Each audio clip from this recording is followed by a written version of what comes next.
daxldorlik hissini oshirdi deb aytish mumkin. Mustaqillik to'yi festivalining keyingi manzili Chortoq tumanidagi Sulton Uvays Qaroniy ziyoratgohi bo'ldi. Bu yerda ziyorat odobi loyihasi doirasida Prezidentimiz tashabbusi bilan qayta bunyod etilgan majmua faoliyati bilan yaqindan tanishildi.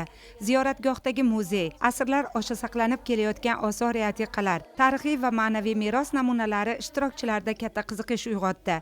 Jumladan muqaddas Qur'oni Karim kitobi bilan bog'liq ma'lumotlar ham mehmonlar e'tiboriga havola qilindi. Bu yerdagi uchrashuv ham tarix va bugun o'rtasidagi uyg'unlik, milliy merosimizga hurmat tuyg'usini yanada mustahkamlash ruhida o'tdi.